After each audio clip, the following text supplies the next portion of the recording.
Hello, Scorpio, Sun, Moon, Rising, and Venus signs. Kamusta po kayo? Sana po ay nasa mabuti kayong kalagayan. Welcome back po sa Star Tarot. Kung bago po kayo rito, welcome po. And please subscribe, like, share my videos. And mag-comment po kayo kung nakaresonate kayo. Thank you.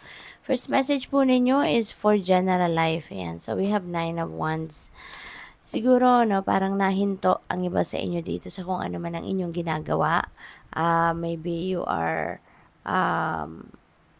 usually focusing on your career, focusing on your business, yung ganon. Tapos ngayon, parang bigla kayong natigil, no? Kasi baka there is something na ginagawa kayo na parang naiisip ninyo na, teka lang, 'di ba? Parang ano kayo, parang pagod na ako, parang nagawa ko na yung mostly, no, na sa tingin ko kailangan kong gawin para maano ninyo, para matawag dito, para matapos ninyo kung ano man yung ginagawa ninyo or ma-reach ninyo yung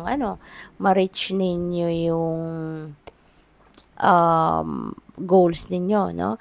Pero parang napapansin ninyo na saan kaya ako papunta, no? Parang hindi siguro ninyo, despite na ginawa na ninyo ang lahat, parang hindi ninyo naaaninag or hindi ninyo nakikita pa, 'di ba? Yung papupuntahan na ginagawa ninyo. Kaya siguro parang napapagod na rin kayo kakaantay, hindi niyo na rin, parang hindi niyo masilip man lang, no, kung saan kayo papunta. Kaya parang nawawalan siguro ng gana, no, ang iba sa inyo, napapagod na kayo, something like that.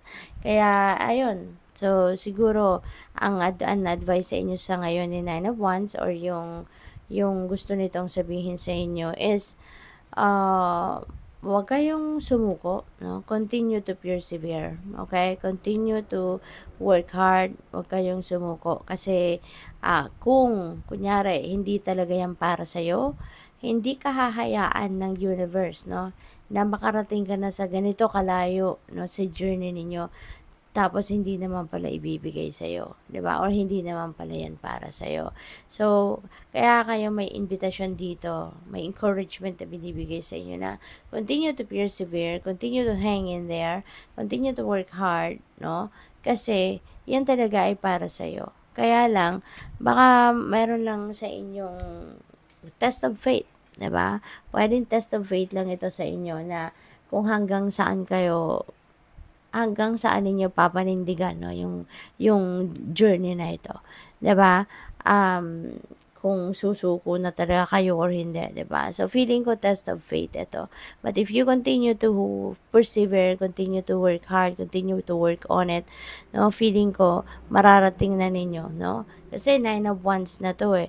Ang sunod nito 10 of Wands.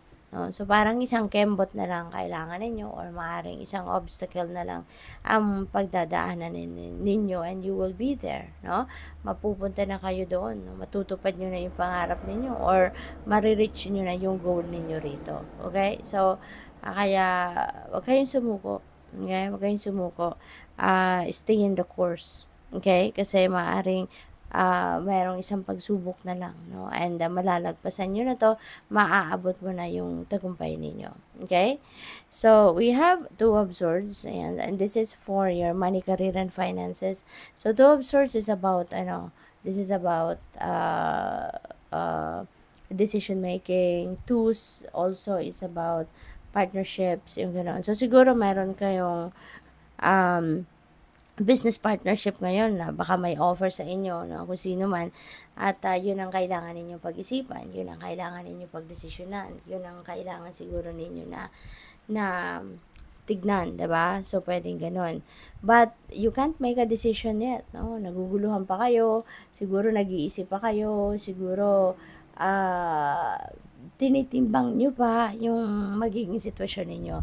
So, pwedeng ganun ang ganap rito. Kaya, siguro, no, iisipin nyo pa, no? Siguro, iisipin nyo pa muna ito kung kukunin ninyo or alin yung kukunin nyo. Kasi for sure, there are other options, no? there are other options para dito. So, maaaring ganun ang ganap.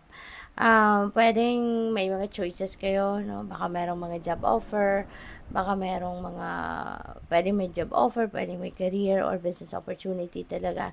At yun ang kailangan ninyong pagdesisyonan. Yun ang kailangan ninyong pagpilian, no? Pwede rin na baka financial obligations, no? Ang kailangan ninyong tugunan dito at maaaring yun din ang pinag-iisipan ninyo.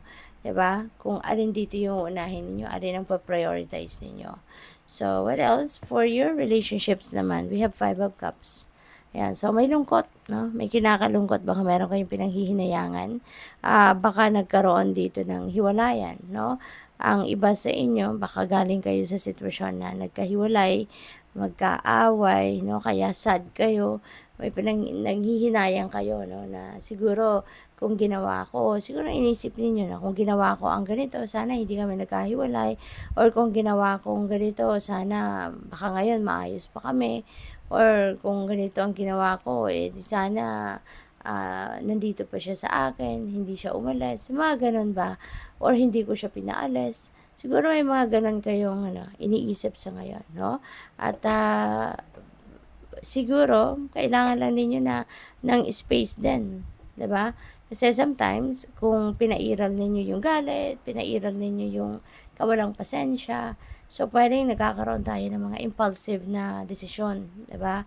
So ngayon, maybe kung wala na nga kayo, nagkahiwalay na kayo, or baka pansamantalang magkahiwalay lang kayo, so pwede pang pag-isipan, no? Pwede pang pag-isipan 'yan, at you never know, 'di ba? Baka mapag-isip-isip mo na hindi mo pala kayang mawala siya sa buhay mo, or baka yung person mo ganun din na maiisip, 'di ba? So if it's really meant, no, if you are really meant to be each other, babalik at babalik siya sa iyo, or babalik ka sa kanya, no? Yung ganun.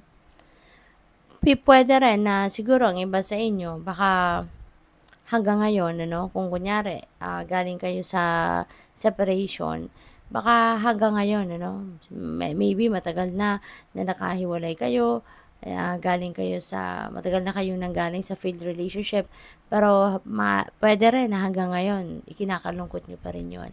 Pwede rin na hanggang ngayon, yun pa rin ang iniinda ninyo, no? Na nasakit, no? Yung grief ninyo, yung sorrow ninyo, maaaring dulot pa rin, no, ng inyong nakaraan. So, pwede rin na ganon. So, tignan natin kung ano pa mga mensahe para sa inyo. And before that, I would like to say thank you, no, sa ating subscribers for subscribing to my channel. Maraming salamat. And also, salamat, no, sa mga donasyon na pinapadala ng iba sa inyo rito through Super Thanks, at saka sa mga hindi nag-skip ng ads po. Maraming salamat. And also, open na din po yung membership, no, dito sa channel. Kaya kung interesado po kayo, thank you. We have pure intention. Find clarity and surrender your ego. So, siguro, no, na ito, no, related yan dito kay Two of Swords, na may gulo, no, sa isip ninyo, and you really can't figure out, no, kung alin yung uunahin, ano yung pa-prioritize ninyo, what is the path that you are heading right now, no? So, pwedeng ganun ang ganap. What else? We have open your heart, love yourself, dare to be vulnerable. Okay? So, buksan ninyo ang inyong puso. Pwede rin, ng pagbubukas ng puso dito ay para sa pagpapatawad. Pwedeng ganon. Or baka, pwede rin, na ang pagbubukas ng puso dito ay para sa bago, no? Mga taong interesado siguro sa iyo, no? Baka gusto kang ligawan, di ba? Gusto maging parte ng buhay mo. So, you're being invited here na open your heart, no? Open your heart to allow other people to love you, or open your heart, no? And allow yourself to love again, no? So, pwedeng ganon. Good luck sa'yo. Thank you for watching. Love and light. Namaste.